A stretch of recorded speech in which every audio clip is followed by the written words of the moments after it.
आजचा माझा विषय आहे फार सुंदर विषय आहे. विषयाचं नाव आहे रेफिदिम.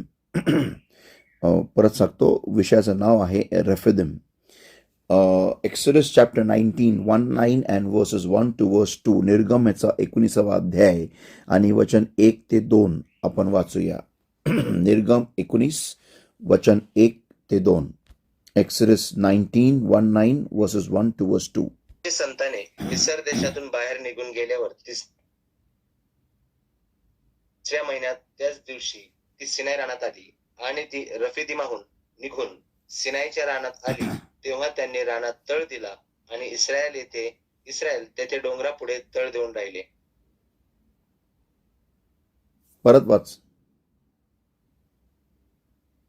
इस्रायलीची संताने मिसर देशातून बाहेर निघून गेल्यावर तिसऱ्या महिन्यात त्याच दिवशी ती सिनाईच्या रानात आली आणि ती रफिदिमाहून निघून सिनाईच्या रानात आली तेव्हा त्यांनी रानात तळ दिला आणि इस्रायल तेथे डोंगरापुढे तळ देऊन राहिले. ओके. आपण पाहतो की जेव्हा इस्रायल राष्ट्र मिस्रातून निघाले त्यावेळेस ते I'll read in English verse 2. For they were departed from Rephidim and were come to the desert of Sinai and had pitched in the wilderness, and there Israel camped before the mount. अच्छा, आपण वाचूया निर्गम याचा 17वा अध्याय वचन 1. Exodus 17 verse 1. निर्गम 17 वचन 1. वाच. मग इस्रायलाच्या संतानाच्या सर्व मंडळीने यहोवाच्या आज्ञेप्रमाणे सीन रानातून निघून मजला करीत जाऊन रफिदिमात तळ दिला आणि लोकांना प्यायला काही पाणी नव्हते. ओके, तर सॉरी, तर आपण पाहतो की रेफिदिम मिस्रातून निघाल्या इस्रायल राष्ट्राने पहिला स्टॉप आपण पाहतो की त्यांनी घेतला तो होता रेफिदिमाच्या ठिकाणी, जिथं भले ते मार्गस्थ आहे पण रेफिदिम ह्या ठिकाणी त्या लोकांनी एक पहिला स्टॉप घेतलेला आहे. रेफिदिम ह्या शब्दाचा अर्थ आहे एक आरामाची जागा. घेऊन घ्या, जर का तुम्ही नोट्स घेत असाल तर. रेफिदिम ह्या शब्दाचा अर्थ आहे एक आरामाची जागा. आता जेव्हा इस्रायल राष्ट्र मिस्रातून निघाले आणि ज्यावेळेस ते कनान भूमीकडे मार्गस्थ होते, तर मार्गस्थ असताना त्यांनी एक जो स्टॉप घेतला होता तो होता रेफिदिमाकडे. पण ही जी जागा होती ही जागा मिस्राच्या अतिशय जवळ असलेली जागा होती. संतो, ज्यावेळेस आपण देवाने दिलेल्या उद्दिष्टाकडे आपण जेव्हा वाटचाल सुरू करतो किंवा जेव्हा आपण पापमय जीवनातून निघतो बाहेर, ओके, पहिली गोष्ट आपल्याला पापमय जीवनातून निघायला आवडत नसतं. हे लक्षात ठेवा. का आवडत नसतं? कारण आपला देह त्या पापमय जीवनाला एन्जॉय करत असतो, त्याचा आनंद उपभोग घेत असतो आणि त्यात तो फार खुश असतो. पण आपल्या स्वतःला ठाऊक असतं, आपल्या आत्म्याला, आपल्या जीवाला, की बाबा जर का मी ह्या ठिकाणी जास्ती काळ राहिलो तर माझा नाश आहे, मी नरकामध्ये स्वतःला आढळेल. म्हणून ज्यावेळेस आपण कनान भूमीकडे किंवा देवाच्या इच्छेस्थळी किंवा देवाच्या आज्ञेनुसार आपण आपले जीवन जगायला लागतो, त्यावेळेस आपल्या जीवनामध्ये आपल्याला अनेक गोष्टींचा त्याग करावा लागतो, अनेक गोष्टी. मग त्या सगळ्या आपल्याला जीवाभावाच्या, सगळ्या जवळच्या, आनंद देणाऱ्या, आराम देणाऱ्या अशा सगळ्या गोष्टींचा त्याग करावा लागतो. म्हणजे ज्यावेळेस आपण मार्गस्थ होतो आणि ज्यावेळेस आपण कनान भूमीकडे चाललेला असतो, त्यावेळेस कुठेतरी आपलं जे शरीर आहे, आपला देह जो आहे, तो आपल्याला तडजोड करायला लावतो. जेव्हा चल तू असं नाही, हे नको करू, तर असं राहा, पण तू इथंच राहा, जवळपासच राहा, इथं जवळपास आराम कर, जास्ती दूर नको जाऊ. पण संतो, ही त्या ठिकाणामध्ये देव नाही. हे वाक्य लिहून घ्या. रेफिदिमामध्ये देव नाही, किंवा रेफिदिम ही देवाची इच्छेस्थळीची जागा नाही, किंवा रेफिदिम ही कनान भूमी नाही. जरी तुम्हाला थोडा काळ तिथं विसावा मिळत असेल, पण रेफिदीम मिस्राच्या जवळच आहे, मिस्रापासून दूर नाही. तर संतो, कोणत्याही प्रकारची तडजोड ही तुमच्या जीवाला किंवा तुमच्या शरीराला तात्पुरता आराम देईल, पण ती तुमच्या जीवनामध्ये आशीर्वाद आणि आनंद कधीच आणणार नाही. आता आपण वाचूया परत एकदा निर्गम 19 वचन 1. परत वाच वचन 1. निर्गम 19. इस्रायलाची संताने मिस्र देशातून बाहेर निघून गेल्यावर 3ऱ्या महिन्यात त्याच दिवशी ती सिनायच्या रानात आली. ओके, आता आपण पाहतो की सिनायचं रान जे आहे त्या ठिकाणी आपण पाहतो की सिनाय पर्वतावरती देवानी इस्रायल राष्ट्राची भेट घेतलेली आहे. आणि सिनाय पर्वताच्या इथं इस्रायल राष्ट्र, त्या लोकांना देवाकडून आज्ञा मिळाल्या, त्या लोकांना देवाकडून निवास मंडपाचा आराखडा मिळाला, त्याच पर्वतावरती, त्याच रानामध्ये. आता संतो, सिनाय ह्या शब्दाचा अर्थ आहे एक काटेरी जागा. लिहून घ्या, एक काटेरी जागा किंवा काटेरी, अ थॉर्नी प्लेस, एक काटेरी जागा. तर देव आज आपल्याला याच्यातून काय शिकवू इच्छितो? याच्यातून फार शिकण्यासारखं आहे. आपण थोडंसं या विषयामध्ये मी खोल जात आहे.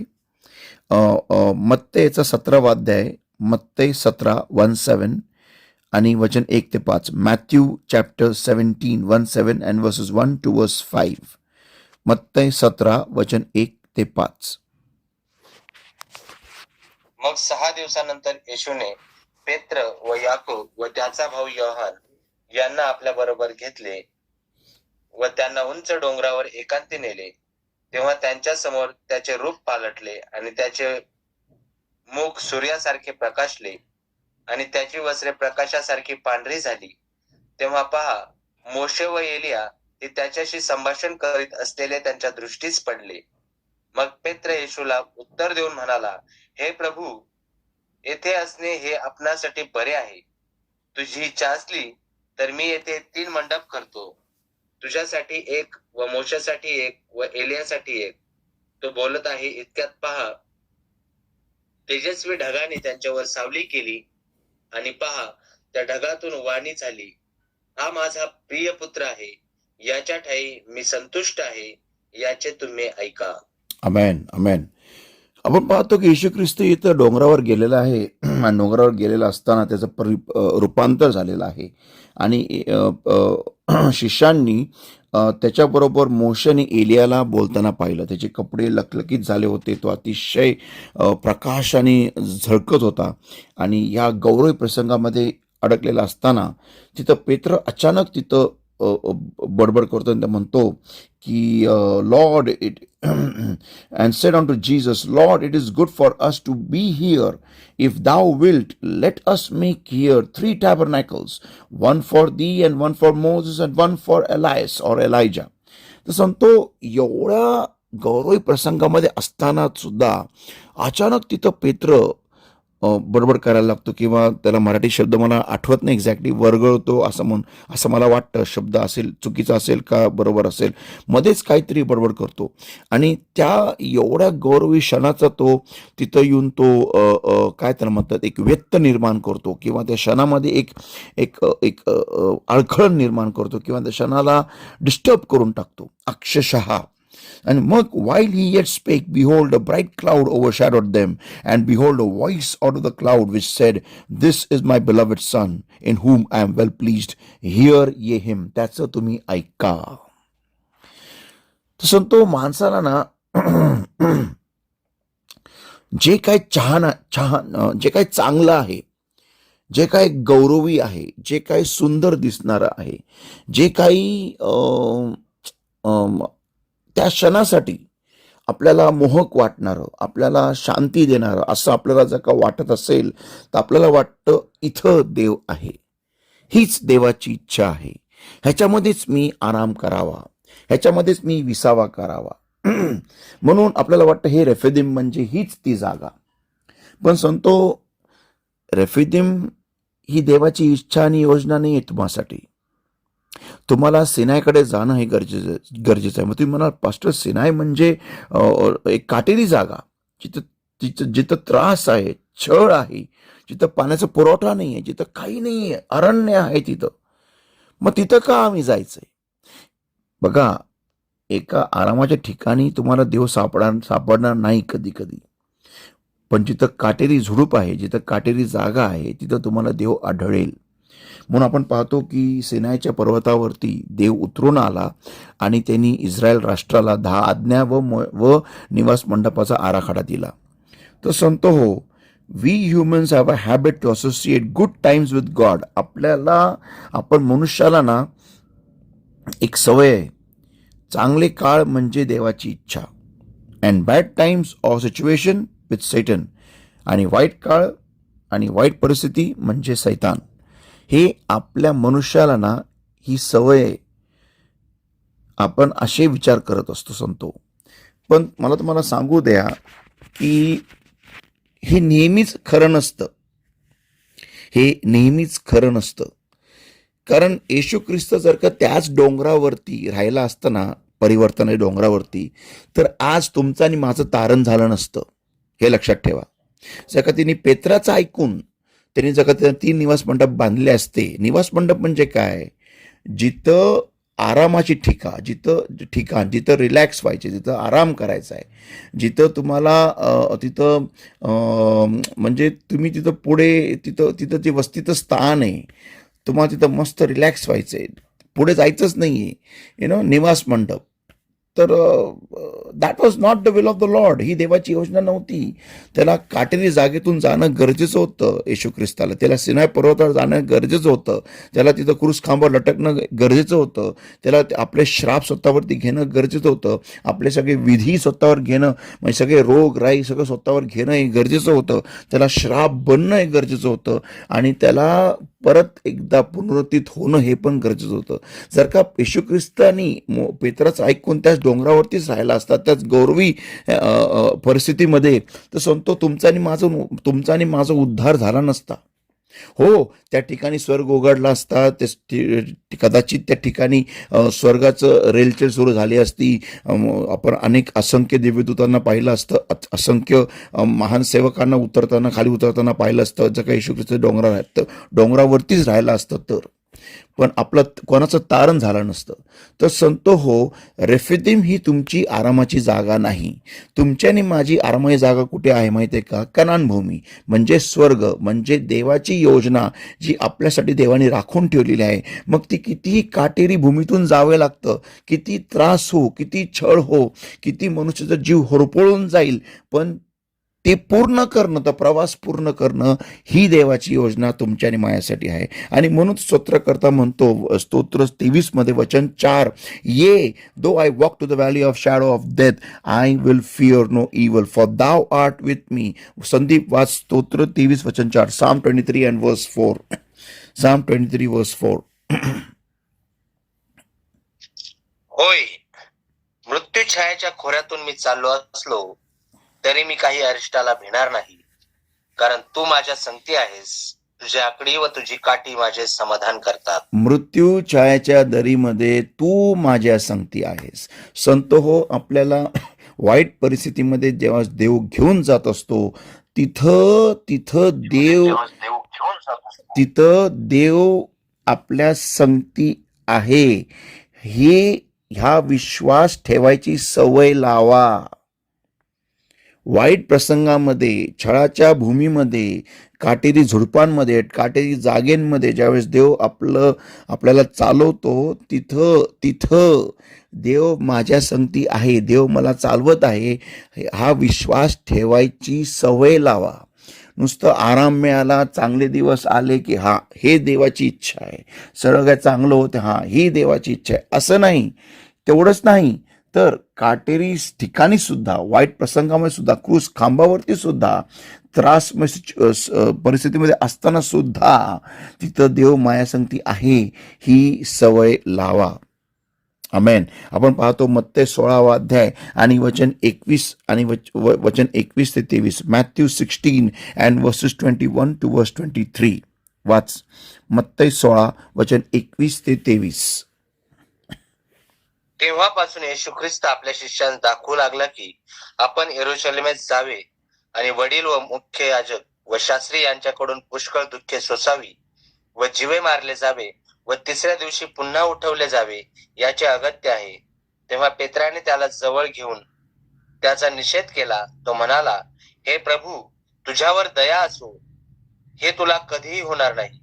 परंतु तो वळून पेत्राला म्हणाला, अरे सैताना, माझ्या मागे हो, तू मला अडखळ नाहीस, कारण तू देवाच्या गोष्टींकडे लक्ष लावित नाहीस, तर माणसांच्या गोष्टीकडे लक्ष लावतोस.